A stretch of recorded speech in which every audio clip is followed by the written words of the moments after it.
Now, before I share part B of this video with you, I want you to be aware that I'm currently editing this video. And while I'm editing the video, here in Australia, we've got one of the world's major Grand Slam tennis tournaments being played out in Melbourne, Victoria. And as of yesterday, it's being played without an audience because of a current COVID-19 scare.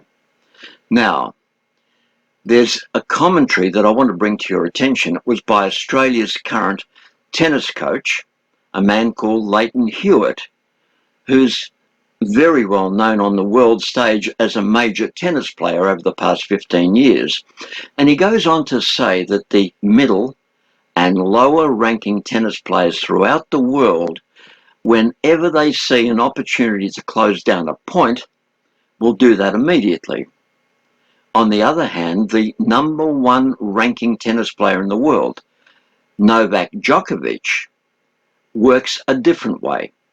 He plays his tennis so that he can set up the next point rather than close it down. And the reason why he sets up the next point after another one, maybe two, maybe three rallies is because of that. He knows he can close that particular point down, but it becomes a mental thing with him because that allows him to take control of the match.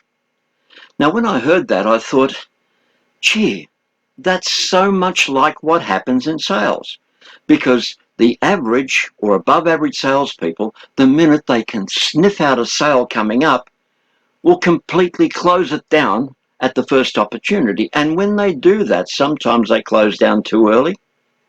When the prospect's not ready, other times they close down too hard. And at other times, because of their activity and the way that they've handled things, they'll get a cancellation. And that's not what they were after. Now, on the other hand, the top professionals don't work that way, because what they do is they'll ask a question and they'll wait for the answer. But before they respond to that answer, they will pause. And in a lot of cases, the prospect usually has more to say. Or they'll pause and then the prospect will tell them how they want to be sold. And if they pause again, the prospect will generally tell them when they want to be sold and how they want to pay for what they've just bought. A totally different way of approaching the subject. But look, the same things happen in the top of the game when you start talking about the medical profession. Whether it's a specialist or a doctor, if they work this process, they will then wait for an answer before they answer, and in most cases, it'll give them the opportunity to negotiate how the situation can be closed down effectively as a win-win for both parties.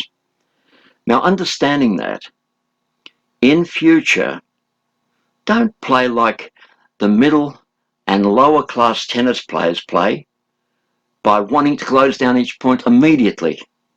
Why don't you start doing what Novak Djokovic does?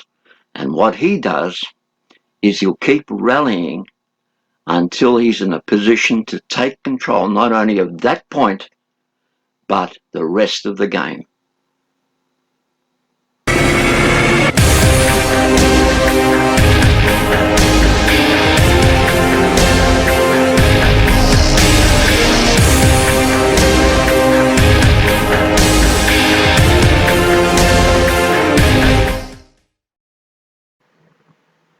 Now, the sixth point is you must keep your sense of humour. Now, this is really important because happy people will pull other people towards them. And the important thing here is happy people or a happy situation will break down barriers and make your prospects more attentive. Now, be careful that you don't overdo it, because I've seen salespeople overdo it far too often. So be light-hearted, but don't be overbearing. And here's something that I'll give you that you can use every time. Start with a smile and immediately compliment something. Now, there's a phrase that you can use that actually softens the situation every time. And that phrase is, you know what I like about... Now, if you've gone and visited them on their premises, Compliment them about something that's at the premises, about the building, about the staff in the office, and the like. And if they've come to you as a prospect, like you're in retail, you say the same thing. You know what I like about, and then say something nice about a product or the type of product they've come to see that'll get their barrier to come down and want to listen more. And while on the subject of compliments, I want to bring in the seventh point, because the seventh point says that compliments are a must in any sales conversation. So learn to slip in a compliment into any part of your presentation or any part of the conversation you're having with a prospect. And the minute you do that, it becomes an icebreaker, and you'll see their face light up, and they're ready now to start to converse with you. They'll have any type of conversation you want because they're now showing an interest they didn't have before. So learn to make compliments a vital part of any part of your conversation or presentation with any prospect. And you know, the minute you do that, your prospects will not only act differently, but will also respond differently to whatever questions you ask. Now, the eighth point is you should make them feel at home. You're probably saying, what did you just say? You should make them feel at home. Now, I brought this point in purposely because I have a friend that uses a phrase similar to this whenever he works in somebody's home. And at one point, when he feels this tension in the air, he'll say, I want you to feel at home. Just treat this place like your own home. And you'll find that the people will start to look at him and then realize it was a joke. They start to laugh and their defense barrier comes down. When he works in an office and he feels the tension there, look, I just like to say something now. I would like you to feel at home. Make yourself at home in this premises and treat it like as if it was your own home. And again, it breaks the tension. In a retail environment, guess what he says? Whenever there's tension, he uses a phrase, I want you to feel at home. Just treat it like your own home. And all of a sudden, they realize that this is a welcome statement, and they feel the tension come down. He feels the tension come down. And the one thing that he tells me is, I know if they feel comfortable, I also feel comfortable. And in fact, I try and take it a few steps above that, and I try and get them to say that they feel comfy in the environment. And the reason why he wants to use the word comfy is it takes comfortable to a personal level. And the ninth point is mirroring body language.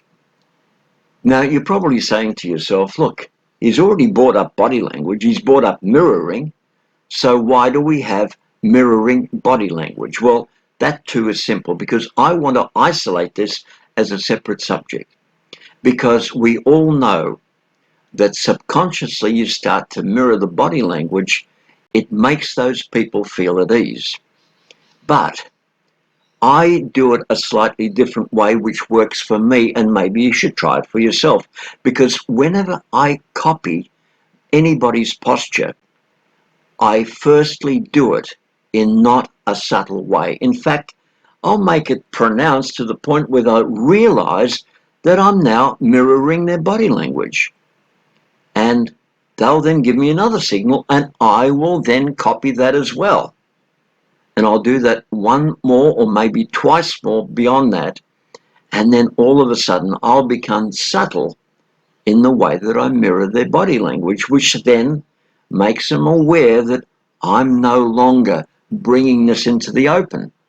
And you know, not long after that, I'll be in a position to take charge of what I do, and I can then lead them gently by using my body language for them to follow. You know, the interesting thing is, once I can get their attention and I can get their guard down fully. I'll also use my face, my hand signals, and my body to reinforce everything I'm doing with my body language. And in most cases, they'll not only understand this, see this, but they'll submit to it because they know what I have is something they now want. The 10th point is you need to make honesty a priority. And I'll tell you the reason why you need to do this is because whenever you cross any boundaries or you go against anybody's principles, they can sense there's something wrong. Or whenever you're about to embellish something which is not quite true, again, they can sense it. Now, the more they sense it, the more they'll feel uncomfortable. Now, as a salesperson, you don't need people feeling uncomfortable, and you don't need people feeling that you've exceeded their boundaries. So one of the things that I do, and I bring this up before it becomes an issue, I always try and make a point of sharing a little bit about the honesty that I get from my prospects. And I tell them I'm so grateful to my prospects for being so honest whenever they've got a challenge or a financial situation or something else that may now impede our ability to do business. I then open with them as well. And then we work out whatever their issues are and we get past the challenges and create a win-win situation. Now, once that is done, you've built a better relationship and you've set up the scenario for good referrals in the future. So always, whatever you do in selling, make sure you are honest, but also make sure your honesty is a priority and you let them know the reasons why. And the 11th point is you need to be a nice person and show everybody that you care. Now, I like the words of the late Zig Ziglar, that famous American motivator, who in his seminars would use this one phrase over and over again. And that phrase was, nobody cares how much you know, but knows how much you care. What a wonderful phrase. What a wonderful thought pattern. And every one of us in sales knows that in order to make that sale, you need to put your prospects or customers at ease first. But there are a few more steps that I don't see that many salespeople actually follow. And that second step is you need to be gracious. And the third step is you need to be kind to everybody you come into contact with. Now, the minute you do all three steps, you'll make your prospects feel so much better in your presence. But here's the best part. From that point onward, you won't need to work at trying to win them over, because by then you've built a relationship and they'll begin to trust you. And we all know that people like to buy from those that they trust.